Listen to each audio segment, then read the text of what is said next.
to try and help sort her out, but didn't do it in a caring way. We reported that to management and they said they would deal with it. A close relative decided to get some hard evidence as she was so concerned one day that a listening device was put in the room, and on the first night it was left, it recorded verbal abuse and proved neglect. So she didn't have any interaction with staff for personal care or food or anything between 1 p.m. and 1 a.m. in the morning. We decided to take it further to the Ombudsman because we felt the company were not taking responsibility for what had happened in the care home, and we didn't want anything to happen to anybody else's relatives in there. My dad saved all his life to pay for mum's care, and she didn't get even basic care, and we just think it's shocking. That was Helen Parker. Donna Campbell is from the Office of the Local Government and Social Care Ombudsman, and she's a specialist in adult social care. Donna Campbell, that care home was run by a company called Burlington Care.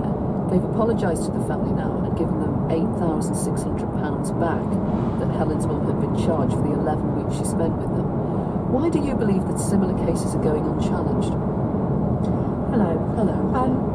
The review that we just conducted, as you referenced earlier, referenced that over 69% of complaints that we investigate are upheld. We're very concerned that the number of people who've done their own care are not complaining to the Ombudsman, and we believe that that's a missed opportunity for care providers to learn from complaints. Every time somebody complains to a care provider, it's an opportunity for them to look into what has gone on and to improve services, not just for that individual, but for other individuals who may be receiving services. So are private payers, people paying for themselves, are they underrepresented then in the complaints that come to you? Yes, they certainly are. Since 2010, we've had increased powers to look at complaints of both public-funded individuals and private payers, what's known as self-funders. And we've found that over the last 3 years, the number of complaints we've had from self-funders has plateaued, so has not gone up at all. And that goes against the rate of complaints that we've had about publicly funded people. Would you explain that? Well, part of it, we think, is that care providers do a very good job in the complaints that they look at, but we're concerned that they're not always then passed on to the Ombudsman for us to do an independent review of those decisions. But are the councils then who are paying for people, they are passing the complaints on to you? That would appear to be the case. I see. Councils are much more familiar with the process, and so at the end of their complaints procedure, they, as a matter of course, refer on to the Ombudsman.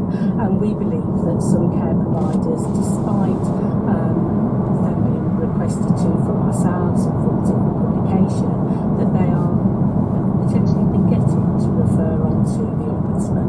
Do you think that should be a legal duty then that is placed on them? Because, just take for example the energy industry, they do have a legal duty, don't they, that if they can't resolve a complaint, they tell you that you can go to the energy ombudsman. Yeah, and that is one of the things that we are looking for in the launch of this review.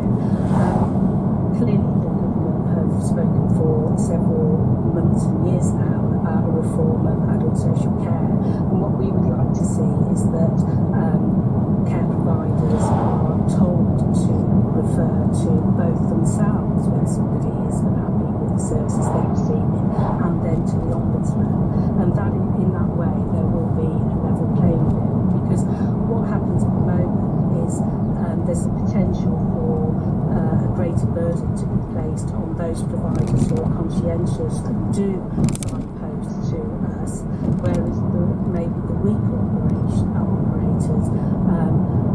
avoiding that external challenge. You still have no powers of enforcement. You investigate cases, you make recommendations. Now in that case that we just heard, the care home operator Burlington Care, initially they refused to comply with your recommendations that they should give the fees back that they had charged in full.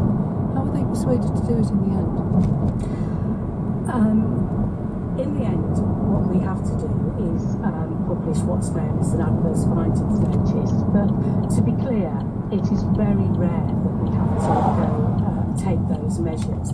in the majority of cases, 99% of cases in fact, care providers and councils do adhere to our recommendations. So we don't feel that we need enforcement powers because most organisations do comply with our recommendations. So it is absolutely worthwhile people complaining to the Ombudsman because in 99% of the times our recommendations are followed, and we also do check and follow up on to make sure that care providers are following our recommendations. It was interesting in the